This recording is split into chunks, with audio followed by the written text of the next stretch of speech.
장명사입니다. 갑자기 생각나네요. 제가 근무했던 그 부대 큰 바위에 보면 일기당청이 되어 있어요. 지금 2,000명 이상 모였습니다. 예, 오늘 마지막 주제 제가 진행을 맡았는데 이자 물류회사의 상법 및 교육법상 지위와 개선 방안에 대해서 발제는 김윤현 교수님께서 하시고, 그 다음에 토론은 조롱기 상무님과 그 다음에 이종덕 수석님께서 맡으시거든요. 우리 김윤현 교수님은 특별히 소개를 드리면 오히려 제가 이상합니다. 여러분 이 김윤현 교수님 자전적 에세이 지금 연재하고 있게 동아일보에서 저도 그걸 열심히 보고 있는데 바다와 배 그리고 별이라는 주제로 지금 아마 17번 지금 연재되고 있는 걸로 알고 있습니다. 여러분 제가 오늘 공부합니다. 그리고 한국선교협회 조봉기 사모님 제가 자주 뵙습니다. 우리 정말 바다법 발전을 위해서 헌신하는 분으로 제가 이해하고 있습니다. 이정도 수석님 삼성 SDS 물류 계약거로 거룩장 그러니까 수석으로 계십니다. 이 물류 초전문가죠. 이렇게 선수 세 분을 모셨고 진행을 하는 사람도 선수면 이 시간이 늦어질까 봐서 비전문가인 저를 조장으로 맡긴 걸로 알고 있습니다. 우리 함께 인사를 드리도록 하겠습니다. 고맙습니다. 조금 전에 일기당천이라 그랬는데 또 우리 회장님까지 와 계시니까 일기당만이군요. 예, 우리 회의 진행 방식이나 내용이나 성격에 대해서는 생략하고 정해진 시간에 잘 마치도록 그렇게 하겠습니다. 우선 김인현 교수님께 발제를 부탁드리도록 하겠습니다. 예, 반갑습니다. 김인현입니다. 예, 제가 오늘 맡은 주제는 제2자 물류회사의 법적 지위와 개선 방안입니다. 먼저 우리 해상법이 굉장히 마이너한 작은 학문 분야임에도 불구하고 이 큰 상사법학회 학회 세미나의 주제로 선정해 주신 회장님 이하 집행부에게 감사의 말씀을 드리겠습니다. 제가 오늘 발표할 내용은 순수한 상법적인 문제만 포함되어 있는 것이 아니라 좀 경쟁법적인 문제도 같이 이렇게 포함이 되어 있는 것입니다. 그렇지만 우리 지금 해운업계나 물류업계는 굉장히 큰 뜨거운 감자입니다. 그래서 제가 이자 물류회사의 법적 지위도 한번 생각을 해보고 어떻게 하면은 좀 개선이 될지에 대한 의견을 제시했습니다. 제 발표 오늘 151페이지부터 나와 있습니다. 우선 의의부터 좀 말씀을 드립니다. 우리가 이제 해상 운송이라고 하면 화물을 가지고 있는 그 화주 기업이 전기선사, 예를 들면 한진해운, 현대, 상승과 같은 선사와 직접적 운송 계약을 체결했고, 그 직접적인 운송 계약에서 이제 운송이 이제 종료가 되는 형태를 오랫동안 취해 왔습니다. 그런데 한 20년 전부터 이게 물류라는 로지스틱스라는 이 개념이 생겨났습니다. 이 물류라는 개념이 우리 상법에는 지금 전혀 반영이 되어 있지 않습니다. 그런 이유에 대해서 조금 이따 설명을 드리겠습니다. 이 물류라는 개념이 들어오면서 이 포장하고 통관하고 그리고 이제 운송하고 저장하는 창고 기능, 이걸 총괄적으로 처리해주는 물류회사, 종합물류회사가 이제 나타나게 된 겁니다. 그러니까 운송은 큰 물류 계약의 일부에 이제 지나지 않도록 되었습니다. 그러니까 이제 생산품이 만들어져서 그 다음 단계로서 이제 수입자의 수중에 들어갈 때까지의 그런 이제 상품의 흐름을 우리가 모두 이제 물류라는 개념에 이제 집어넣게 됐습니다. 그래서 이제 수출자와 이제 물류회사가 물류 계약을 이제 체결하게 되면 그 안에 물류계가 일부로서 이제 운송이 있는 그런 결과가 됐습니다. 그래서 물류계약이라고 하는 대표적으로 항공업하고 그다음에 운송업이 포함이 된다 볼 수도, 그 안에 또 운송 주선이라든지 통관까지도 포함이 되는 그런 형태가 이제 된 겁니다. 그래서 이제 이런 그 계약 구조가 이제 변화가 이제 되게 됐는데, 이제 화주 기업들이 이제 이자 물류 회사라는 또 운송인을 이제 내세우게 됐습니다. 그래서 이자 물류 회사는 이제 화주 기업이 자기들 화물을 운송하기 위해서 만든 이제 회사입니다. 예를 들면 LG 그룹에 있는 판토스, 그리고 이제 현대 자동차의 글로비스와 같은 그런 이제 운송 회사를 만들었습니다. 사실 이 운송 회사보다는 운송 주선업 플러스 이제 운송업을 이제 하게 된 것이죠. 그러다 보니까 과거에 화주 기업과 현대상선 해상 기업과 직접 운송 계약이 있었다면 최근 20년 전부터는 그 중간에 이자 물류 회사가 끼어들었습니다. 그래서 운송 계약이 두 개가 있게 되는데, LG를 예를 들면 LG와 판토스 사이에 이제 운송 계약이 하나 체결이 됩니다. 그러면 판토스는 여기서 이제 계약 운송이라고 우리가 부르게 되는데, 이 이자 물류 회사는 운송 수단을 갖고 있지 않습니다. 그러니까 어쩔 수 없이 이제 해상 기업하고 운송 계약을 다시 한번 체결해야 됩니다. 그 단계에서 두 번째 계약에서는 이 판토스는 이제는 화주에 지나지 않게 됩니다. 그래서 그 해상 기업은 이제는 여기서는 우리가 실제 운송인이라고 부르게 되었습니다. 그러니까 과거에 직접 운송 계약을 체결했던 현대상선과 같은 회사들은 이 이자 물류 회사 판토스의 이행 보조자의 역할을 하게 되게 됐습니다. 주의가 이제 많이 약화가 된 겁니다. 따라서 이런 현상 하에서는 운임이 전체로 100원이라고 그런다면, 과거에는 100원 운임을 전부 그 현대상선이 다 받았다면, 이제는 100원이라는 운임을 계약 운송인에 해당하는 판토스가 먼저 받게 됩니다. 그리고 그 판토스가 다시 그 자기가 이행 보조를 쓰는 그 현대상선에다가 뭐 70원 또는 80원을 주게 되는 그런 관계가 되게 됩니다. 그래서 일단 나타나는 현상은 현대상선은 과거에 비해서 그 총 매출액이 줄어드는 그런 결과가 되었고, 그다음에 이자 물류 회사가 자기가 물건을 많이 갖고 있다 보니까 우리나라 이제 그 현대상선, 전기선사에 화물을 줄 수도 있고, 또 머스크 같은 외국 회사에도 물건을 줄 수 있는 그런 환경의 변화가 크게 이제 일어나게 되었습니다. 그래서 그 152페이지에 가면 이런 환경의 변화가 우리 운송 시장에 얼마나 큰 파장을 몰고 왔는지 알 수 있습니다. 해운업계의 매출은 막 대강 30조 원에서 크게 변하지 않고 있습니다. 그런데 이자 물류 회사들의 그 매출액은 굉장히 많이 크게 성장을 하고 있습니다. 그래서 최근 그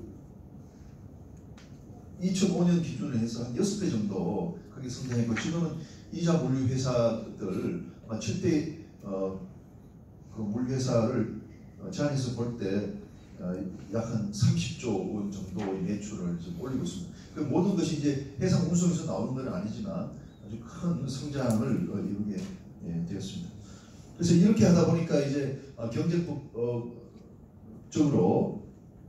이자 물류 회사가 이제 토종 그런 우리 해상 기업의 운송에 저해 요소다, 이렇게 해서 좀 상생할 수 있는 방법이 뭔가라는 그런 주제를 가지고 세미나도 여러 번 열렸고, 또 경쟁법을 통해서 이자 물류 회사와 이제 기업 간의 그 관계를 좀 더 제한을 해서 이제 토종 그 해상 기업들이 좀 존속할 수 있도록 하자는 그런 운동들이 벌어나게 된 지경에까지 이르렀습니다. 그래서 제가 이자 물류 회사라는 게 과연 이제 우리 상법상 어떤 지위에 있는지를 한번 제가 살펴보고, 우리 그 이자 물류 회사를 상법이나 또 경제법 상으로 어떻게 하면은 이게 좀 더 좀 합리적인 그런 운송 질서가 이루어질까에 대한 연구를 이번에 해보게 됐습니다. 152페이지에 이자 물류회사, 삼자 물류회사라는 개념을 제가 좀 설명했습니다. 이제 경영학에서 나오는 개념입니다.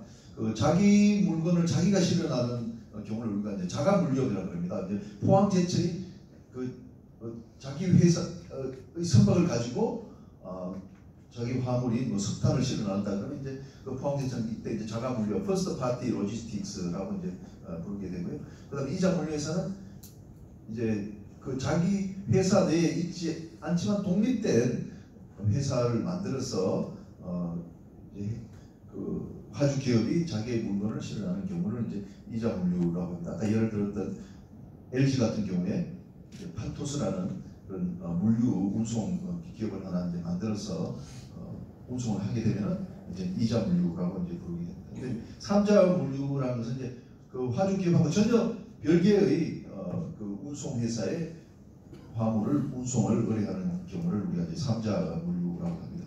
특히 이제 주한진과 같은 경우가 그렇습니다. 전혀 모기업이 없이 화물을 받아서 운송을 하게 되는 거거든요. 지금 우리가 토종 그런 이제 전기선사, 현대상선과 뭐 고리형 같은 경우는 모두 삼자 물류업체라고 이제 부를 수가 있습니다. 그 다음에 153페이지에 나와 있는 것은 이제 운송 주선인과 이제 물류회사입니다. 우리가 이제 운송 그 주선인은 우리 상법에 나와 있는 운송인과 완전히 별개의 그 개념입니다. 그런데 여기서 우리가 유의해야 될 것은 우리 상법에서도 이제 운송 주선인이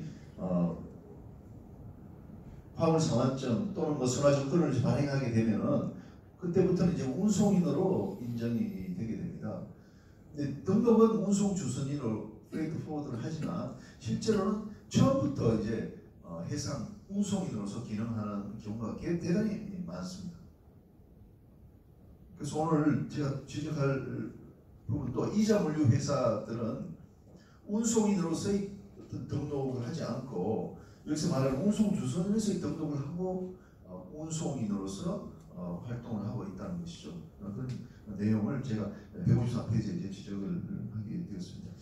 여기 그 표에 보면요, 그 범한 판토스, 지금 이름을 바뀌어서 판토스인데요, 그 매출액이 3조 6천억 원입니다.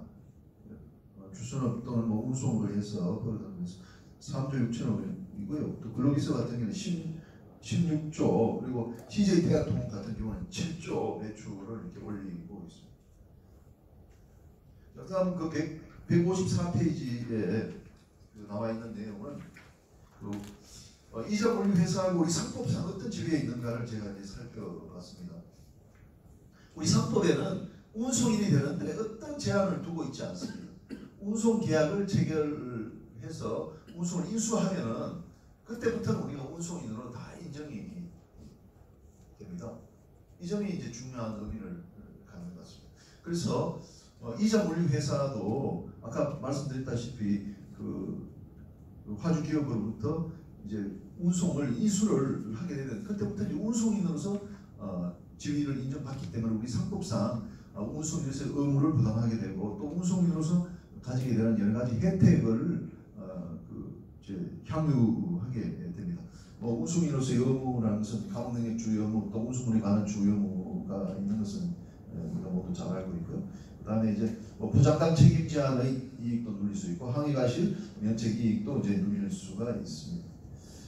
자, 그다음 그 155페이지에 있는 내용은 참고업자로서의 지위입니다.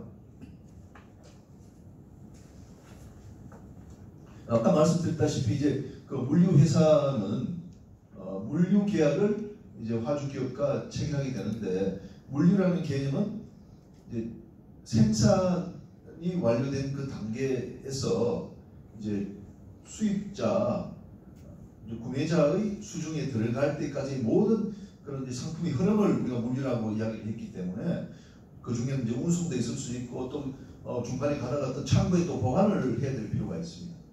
그래서 지금 우리 법은 물류업자라는 그런 개념을 상법에서 가지고 있지 않습니다. 그러니까 우리 46조 기본적 상회에 어떤 물류업의 인수 이것을 기본적 상회의 하나로 넣고 있지 않습니다. 근데 지금 우리가 이제 어떻게 처리하냐면 그 물류 그 기업의 개별적인 그런 그 업태 그걸 이제 어떤 경우에는 그 운송법에 적용을 받도록 하고 또 창고와 관련된다면 이제 창고업자의 지위를 인정을 해서 그걸로 처리를 하고 운송주선이었다면 운송주선법을 가지고 처리하는 그런 형태가 되어 있다는 거죠. 그래서 이 물류회사는 기본적으로 창고업자로서의 지위를 갖는다라고 해서 제가 155페이지에 설명을 했습니다. 그리고 이제 운송주선에서의 지위에 대해서도 제가 잠깐 설명했고요. 그다음 이제 156페이지에 가면은 이제 주한진이 물류회사인데 종합물류회사인데 그 제가 말씀드린 그 분야의 매출이 각각 얼마가 되는지 한번 이제 살펴봤습니다. 주한진의 특히 주목할 수 있는 부분이 이제 창고업입니다. 창고업 보면은요, 2,200억 원입니다. 1년 매출이 2,200억 정도로 굉장히 큰 포션을 차지하고 있습니다. 그 자기들 매출의 12.2%가 창고업에서 나옵니다. 그리고 하역업도 3,700억 정도에서 한 20% 정도가 되고요. 그리고 이제 주한진 이제 택배가 크지 않습니까? 육상 운송에서 34% 정도가 되고요. 해운에서는 2% 정도밖에 안 되는 걸로 이렇게 나와 있습니다. 그런데 아마 여기서 하는 해운은 국제 이렇게 분류가 되어 있는 2,000억 원이 여기 아마 국제 해상 운송으로 제가 생각이 되면 한 11% 정도 되는 걸로 이렇게 생각이 됩니다. 그리고 이제 주한진과 같은 경우는 차량이 뭐 5,200대, 선박이 9척, 창고도 7개 정도 이렇게 보유하고 있습니다. 그래서 이 종합물류회사는 창고비 굉장히 큰 포션을 차지하고 있다. 이것을 이 표를 통해서 이제 알게 됩니다. 자, 그다음 이제 제가 그 해운법상 지위에 대해서 이제 살펴보려고 합니다. 우리 이제 해운법은 해상 운송을 하는 해상 기업을 규율하는 그런 행정법적인 지위를 가지고 있습니다. 그래서 해상 운송을 하려 그러면은 이제 면허를 받도록 되어 있습니다. 그래서 해운업에는 정기선 해운이 있고 부정기선 해운이 있고 오늘 지금 우리가 이제 논의하는 이 이자물류는 정기선 해운입니다. 컨테이너를 실행하는 것이기 때문에 외항 전기 화물 사업자가 있고 내항 전기 화물 사업자 이렇게 되어 있습니다. 현재 상승 같으면은 이 해운법에 외항 전기 화물 운송 사업자 면허를 받아야 됩니다. 자, 그런데 이자물류회사는 어떻냐? 지금 아까 제가 설명드렸듯이 우리나라에서 저 미국 가는 그런 이제 노트북 같은 경우를 이자물류회사가 일단 운송인을 자기가 운송을 인수하고 실제 운송을 하는 사람은 이제 뭐 현대성들이 된다고 말씀드렸는데 이 운송을 전체 운송을 서울에서부터 워싱턴 DC까지 가는 운송을 전부 이제 그 LG의 파토스가 인수를 하는 거거든요. 그러면 우리 해운법에서 말하는 외항 전기 화물 운송을 하는 사람이다 이거죠. 그렇지만 우리 이 해운법에 따르면 이자물류회사가 그런 그 면허를 하도록 규율한 바도 없고 하고 있지도 않습니다. 그래서 지금 제가 여기 157페이지에 그 주장하고 있는 부분은 미국의 이제 쇼핑 액트라는 그 법이 있는데 거기에서도 이런 그 이자물류 회사와 같은 회사를 우리가 NVOCC라고 부르는데 선박이 없는 그런 외항 전기 화물 운송업자라는 개념을 우리가 도입을 해서 이제 규율을 하고 있다는 거죠. 그래서 우리도 그렇게 돼야 되는 것인데 지금 늦었지만 지금이라도 해야 되는 것이다라고 이제 말씀을 드립니다. 그러면 이 이자물류 회사는 그럼 어떤 그 법에 이제 규율을 받는가 하는 문제가 있습니다. 이제 운송 주선 업자, 과거에는 운송 주선업자를 했는데 현재 그 적용되고 있는 법은 물류정책기본법이라는 법이 있습니다. 물류정책기본법이라는 그 법이 있고 그 물류정책 그 기본법에 가면은 이제 국제물류 주선업자라고 되어 있습니다. 각주 그 사실이 있습니다. 국제물류 주선업자 우리 그 상법에 따르면 운송주선인에 해당하는데 운송주선인으로서 내가 이제 등록을 해가지고 우리 상법에서는 아무런 그런 뭐 제한이 없기 때문에 운송을 인수해서 운송인으로 계속 활동하고 있다. 그죠? 그래서 아까 보신 바대로 전체적으로 따지면은 전체가 30조 매출 올렸다면 그 중에 운송에서 아마 뭐 적어도 한 10조 정도는 매출이 일어나지 않겠나 싶은데 지금 그런 상황에 놓여 있다는 말씀을 드리고 157페이지 제가 둘째 이렇게 해놨는데 제가 생각할 때는 한 5조 원 정도가 중간에 빠지는 것 같습니다. 바로 그러니까 이제 LG하고 현대상선하고 이렇게 직접 운송 계약을 체결한 것하고 중간에 이런 이자 물류 회사가 끼어가지고 이제 운송이 두 단계로 이제 걸칠 때를 비교했을 때 제가 이제 어림잡아서 볼 때는 중간에 아까 빠진 부분 말하자면 이제 그 이자 물류 회사가 현대상선에 80%를 줬을 때 그 나머지 20%를 다 합치면 한 5조 원 정도가 되는 매출이 이제 그 이자 물류 회사 쪽에 우리 이제 국제 운송과 관련해서 이제 그 남는 것이 아니냐 이렇게 생각이.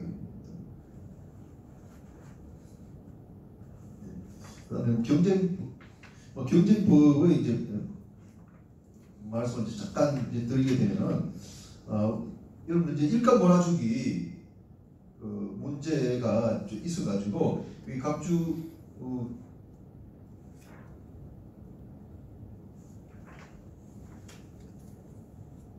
각주 지금 45, 47쪽에 가면 있습니다는 우리 157페이지와 158페이지 걸쳐서 보면요. 우리 그 상속세 및 역습배법에 따라 가지고 예를 들어서 내가 이제 100을 운송을 하게 되는데 30 이상 되는 35% 40%를 내가 지금 판토스가 LG로부터 받아가지고 운송을 했다 그러면 이게 여기 제 45조 3 특수관계법인과의 거래를 통한 이익의 정여가 돼서 이제 그 LG가 판토스에 대해서 상당 주주로서 기능을 할 건 아니겠습니까? 그러면 LG가 그 매출만큼은 정여를 받은 것으로 보도록 이렇게 해놨습니다. 그러다 보니까 이 이자 물류 회사들이 그 포션을 주기 위해서 100이라면 한 30% 이상이 되면 문제가 되니까 자기가 운송하는 물량을 예를 들어서 200을 만들어 버리면 그 포션이 15로 떨어지게 되는 거죠. 그래서 이자 물류사들이 모기업의 그러니까 화주 기업의 그 화물만 운송 상품만을 내가 받아서 운송하는 것이 아니라 이제는 다른 여러 수출자의 화물까지도 내가 집화하는 그런 이제 일들이 일어나게 됐습니다. 그러다 보니까 기존의 토종의 그런 해상 기업들이 화물을 찾기가 더 어려워진 상황이 되었습니다. 그래서 그런 부분들을 제가 158페이지에 설명을 했습니다. 그래서 경쟁법에 제한을 가하기 위해서 어떤 법안들이 또 만들어지고 했는데 그 부분은 좀 생략을 하도록 하겠습니다. 그래서 이제 이런 문제점들이 있어서 제가 이제 159페이지부터 이제 161페이지에 대해서는 개선 사항을 좀 이제 적어봤습니다.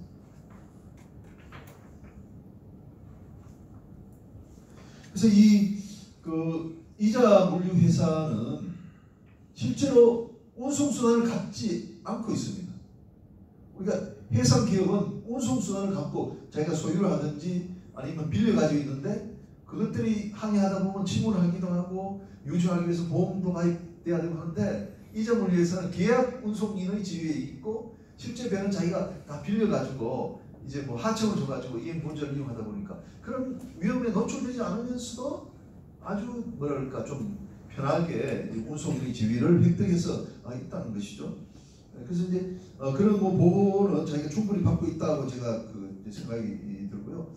그래서 그 계약 운송인으로서 우리 상법상 충분하게 혜택을 많이 누리고 있기 때문에 우리가 이제 해운법상으로 좀 개선 사항이 필요하지 않느냐. 그러니까 해운법상으로 우리가 MOUCC 무선박 외항화물 운송업자라는 그 이제 그 개념을 도입을 하고 이 무선박 외항화물 운송업자는 이제 그 등록을 해야 면허를 받아야 된다. 다른 해상 기업과 마찬가지로 해상 그 운송 사업을 하고 있기 때문에 그렇게 이제 제안을 하게 되었습니다. 그래서 지금 현재에 비하면은 이제 자유롭게 하다가 이제 해운법에 들어오게 되면은 뭐 운임도 이제 공표를 해야 되고 하는 불리한 점이 또 있기 때문에 그리고 또 이자 물류 회사가 또 그 화주 기업의 입장에서 보면은 아무리 뭐 정시성 운송이라든지 여러 가지 또 장점이 또 있을 수 있습니다. 그래서 이자 물류회사를 또 보호해주는 뭐 톤세 제도의 적용을 해준다든지 하는 그런 혜택도 우리가 좀 같이 좀 주도록 하자라는 제안을 이제 하게 되었습니다. 제가 이런 제안을 하게 된 이유 중에 하나는 아까 말씀드렸다시피 이제는 그 이자 물류회사가